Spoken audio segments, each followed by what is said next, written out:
সাজির উপস্থিতিতে বলে গেছে যে সংগ্রামী যৌথ মঞ্চ যখন যেভাবে ডাকবে, যে থাকবে, যে পারবে সাহায্য করবে। আমাদের কোনো কন্ডিশন নেই।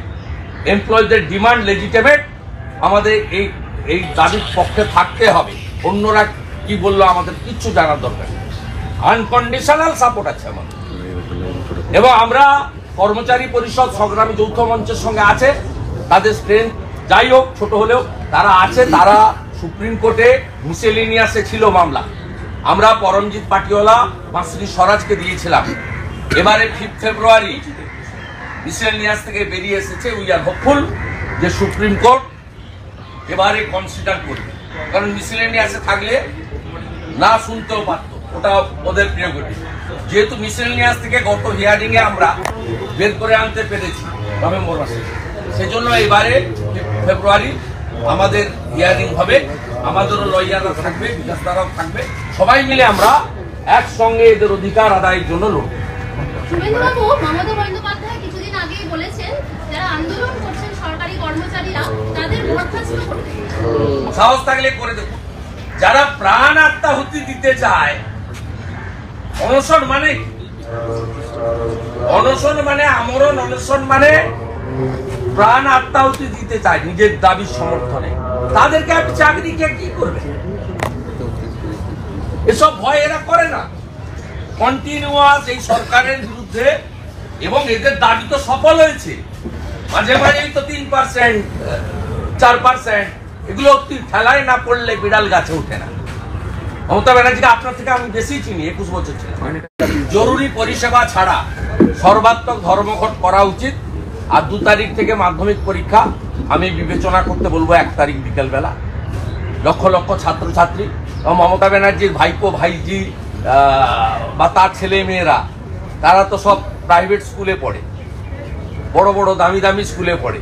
আর গরিব কৃষকের বাড়ির, ক্ষেত মজুরের বাড়ির, শ্রমিকের বাড়ির ছেলে মেয়েরা, তারা তো এই সরকারি মাধ্যমে পড়ে। তাই আমি নেতাদের বলবো যে 1 তারিখ 3 দিন আপনারা নিশ্চয়ই করুন, সর্বাত্মক সফল হোক। 1 তারিখ বিকালে বিবেচনা করবেন। আমি প্রয়োজন হলে আপনাদের আপিলও করবো as a leader of opposition. দ্বিতীয় দফায় আবার 5 তারিখ থেকে বিধানসভা আবার উত্তাল।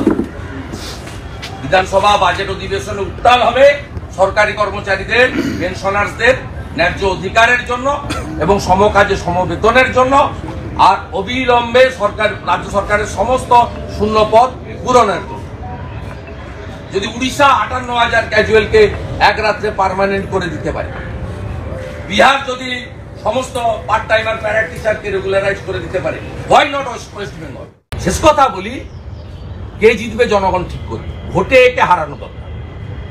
একে ভোটে না হারানোর জন্য ধাপ্পা মেরে ধুপগুড়িটাও জিতলো। বিডিও অফিসে বিডিওর লেখার উপরে দেখবেন এস লিখে দিয়েছে, বিয়ের উপরে এস লিখে বিডিও বসিয়ে দিয়েছে একটা। না আছে এসডিও অফিস, না আছে এসডিও কোর্ট, না আছে মোটর ভেহিকেল অফিস, না আছে সাব ডিভিশন হসপিটাল। একটা সাব ডিভিশন করতে গেলে তার যে ইনফ্রাস্ট্রাকচার, পরিকাঠামো, তার মিনিমাম নেই। আমি ওনাদেরকে এনকারেজ করি। আমাকে সব কর্মসূচিতে ডাকেন, আমাদের মধ্যে নিয়মিত যোগাযোগ আছে। 19 তারিখে মহাসমাবেশও, মহামিছিলেও ওনারা অন্যদের মতো আমাকেও ডেকেছিলেন। আমি জলপাইগুড়িতে, মেখলিগঞ্জে আমার কমিটেড প্রোগ্রাম ছিল, আসতে পারিনি।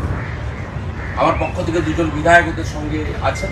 আমরা আনকন্ডিশনাল সাপোর্ট দিয়ে, আমি ভাস্করবাবু এবং সকলকে বারে বারে বলেছি, সমাজ ধরে বলেছি যে আলটিমেটলি আমাদেরকে শুনবে না কথা, জন অভ্যুত্থান করাতে হবে। তার মধ্যে ভাইপো একবার এখানে ঢুকে পড়লো শহীদ মিনারে, আর্মির পারমিশন, পুলিশের পারমিশন, কোর্টের পারমিশন নিয়ে ঢুকে পড়লো। কেন? ভেবেছিল যে আমরা 15-20 হাজার গুন্ডা আমদানি করবো, শওকত আরাবুলদের মতো, শাহজাহান শেখদের মতো, এরা উঠে পালিয়ে যাবে। এরা তো সেদিনও লড়েছে, এই জায়গাটা দখল করেছে, সেদিনও লড়েছে। সংগ্রামী যৌথ মঞ্চ দেখিয়ে দিয়েছে